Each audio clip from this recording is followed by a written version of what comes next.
Hi everybody, this is Jessica. So on one of my dog forums earlier today, we were discussing tone of voice when issuing commands and verbal corrections. A lot of people claim that their verbal corrections do not work, and unfortunately this is often us girls who have this problem, and the reason is usually because we are using the wrong tone of voice.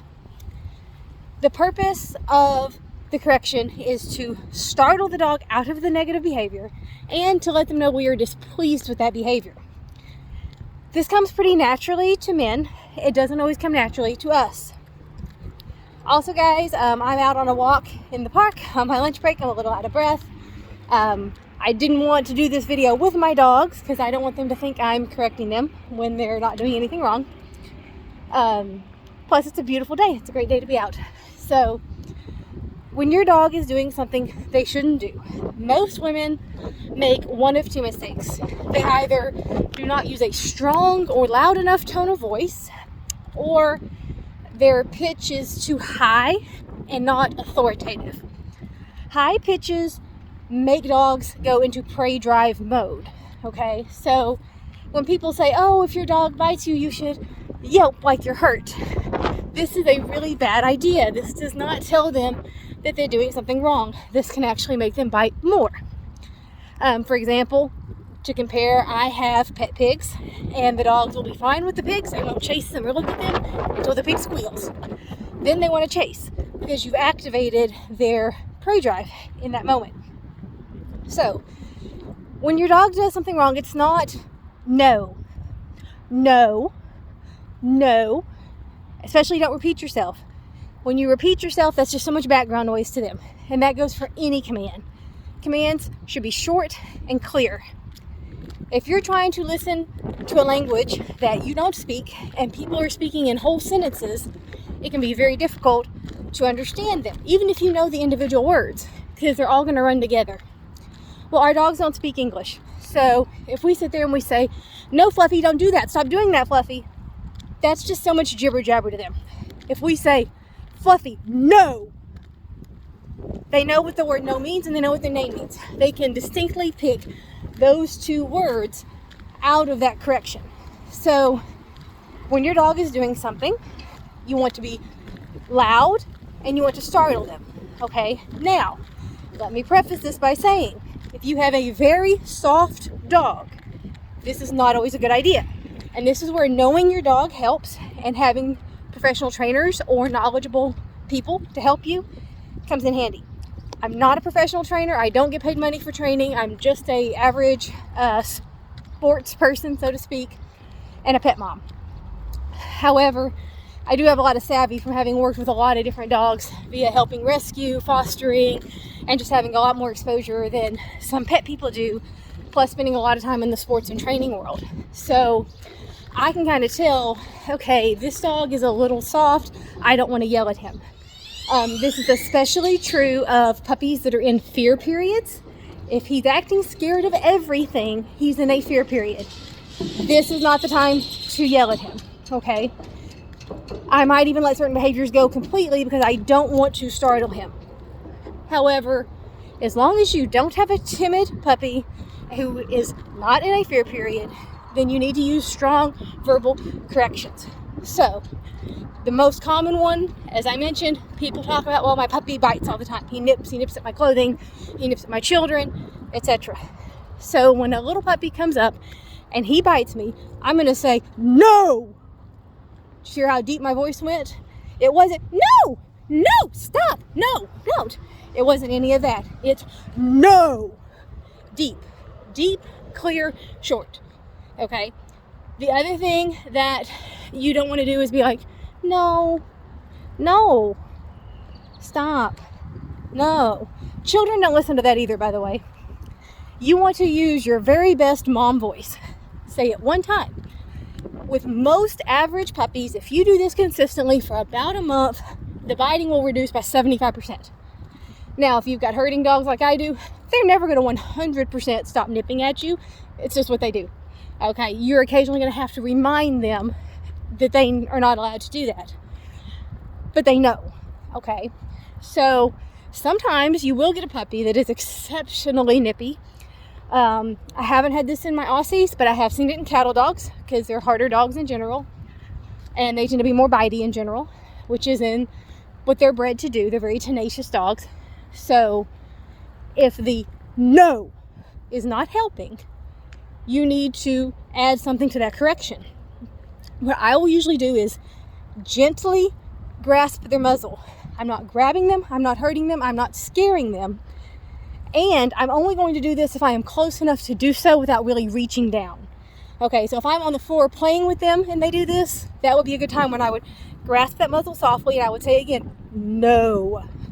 Okay? If you're reaching toward them and they're on the ground, they may see that as an initiation to play. So that's not the best time to do that. Okay?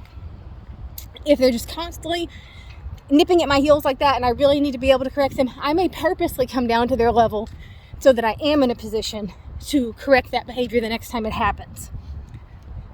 Usually that is more than enough. Now, I have had a very, very, very few over the years where even that didn't help.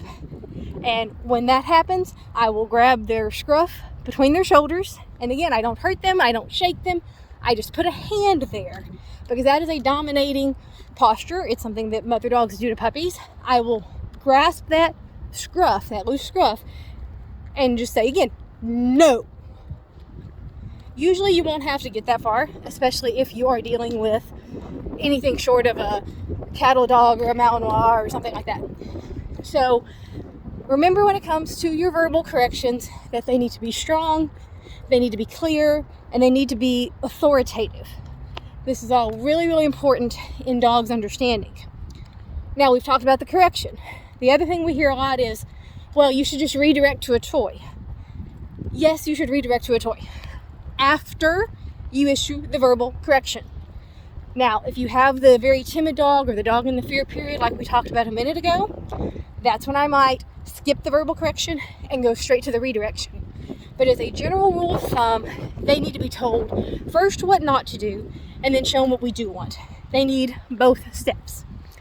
If you had a teenager who was sneaking out of your house every night to go party, you would not sit there and wait till she gets ready to sneak out her window and then wave a candy bar at her and hope that she comes over to play with the candy bar and eat it, rather than sneaking out to party with her friends. First of all, the candy bar is probably not as fun, right? So she's probably not even going to take that deal. But second of all, that doesn't tell her that what she was doing was wrong. It gives her no indication of what behavior was wrong. When we hand our dog a toy, for all he knows, we are rewarding the fact that he bit us.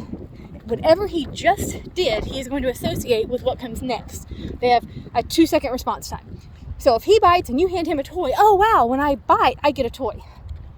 We don't want that. That reinforces what is already a self-rewarding behavior. This is why it is important to first say no. With everything, I believe in correction, redirection, reward. So, no. Give the toy, and the minute he chews the toy, yes! The other thing that I would say is, as deep and low and scary as your correction voice is, your happy voice needs to be the exact opposite. And because dogs read tone of voice much more clearly than words, this really, really helps them. I do this a lot when I have my Aussies out in the front yard where I have livestock. I have goats out there.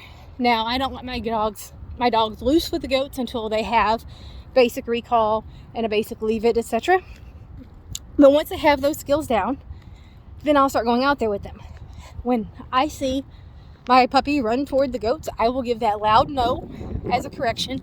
And the minute that they stop and turn toward me, I'm going to squeal happily, yes, because that's going to redirect them toward me. Remember, high pitch initiates prey drive. Prey drive makes them want to chase. If you make a high pitched noise and run, they're going to run after you because that is what they are wired to do. That is the way that their brains work.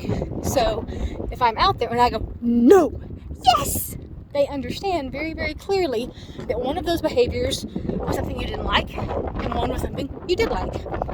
Dogs can be very binary. And by that I mean they see things in black and white, yes and no's. They don't understand gray. When you say no, but you're using a neutral tone of voice, they don't know what that means, okay? They do not read words very well. They read body language exceptionally well, and they're pretty decent with tone of voice. So you could really say anything to them as long as the tone made it very clear what your expectations were. So keep that in mind when you are dealing with any sort of a behavior that you are trying to curb. I like to say that I divide training behaviors into a few categories, one of which is training novel behaviors, and that is where we're teaching them to do something on command that they don't know how to do on command. It's basically like trick training. So if I want my dog to sit, the best way to teach that is to simply reinforce that behavior. I don't use any form of negative or punitive corrections when we're teaching novel behaviors. If I tell the dog to sit and he doesn't know what that means, I cannot punish him for doing that. So what I want to do is get him to sit and reward him for that behavior. What we're dealing with and the other things that I'm talking about here are unwanted behaviors. And really there are two kinds of unwanted behaviors. There is things that are not necessarily bad or wrong. The dog just doesn't know that you don't want them to do that. So some things are very obviously wrong, right? So if he attacks another dog or he bites a person in aggression, that is a clear-cut case of this is wrong and this should never ever happen. That's dealt with entirely differently. We're not even going to get into that. If you're having those kind of behaviors, I really recommend that you work with a behaviorist. But if we're simply dealing with an inappropriate behavior, such as play biting, there's nothing malicious about that. There's no ill intent. They just think they're playing and they don't understand that humans are not equipped to play the way dogs play. So we just have to make it clear to them that that's not an okay behavior. So that's when I really like to use the method of correction, redirection, and reward. Another thing to keep in mind, and I understand that this is not an option for everyone, is that one of the best ways to keep your dog from engaging in unacceptable play is to provide them an acceptable play partner. This is why I truly do not believe in keeping dogs in single dog households or in households where they do not have an appropriately matched companion in terms of energy, age, play style, etc. Now, obviously not everyone can have multiple dogs, but I do truly believe it is the best way to curb these behaviors. One more reason why my dogs do not try to chase and bite me excessively is because they have another dog to do that with who will reciprocate. So if they try to chase and bite at me, they get this negative correction that they don't like. But they can go do it to the other dog, and the other dog is fine with it, and they play, and they have a good time. If you ever listen to Joel Beckman, he's another great YouTube trainer. He deals a lot with reactivity and leash pulling and that type of thing. He's a behavioralist, and the satiation method is one of the things that he recommends the most strongly, and it really does help. Now, obviously, if you have a dog that has like dog aggression, or he has some other sort of behavioral issue that would make it, where he can't live with another dog, that's different. But what we're discussing here is puppy biting. And if you want to keep your puppy from biting you, give him something else to bite, preferably something that moves and bites back, okay? That makes it a self-rewarding behavior. So I hope that helps somebody. I hope y'all can take that advice. If your verbal corrections are not working, make sure they are strong enough. Make sure they are authoritarian in nature. Make sure you don't sound panicked or frantic, because screaming, no, is not the same thing to a dog as no. Those are very different things in a dog's mind. One of those is going to stop him in his tracks. The other is not. So as always, if you have any questions, feel free to hit me up in the comments. I know some positive-only trainers are going to disagree with this method. That's fine. They're allowed to disagree. But just keep in mind that a lot of them take months to accomplish what I accomplish in just a few weeks with my dogs. And my dogs are none the worse for it. They are not fearful. They are not scared. They don't have any form of negative repercussions from simply being told no. With that, I hope you all have a great day. And good luck with training your dogs.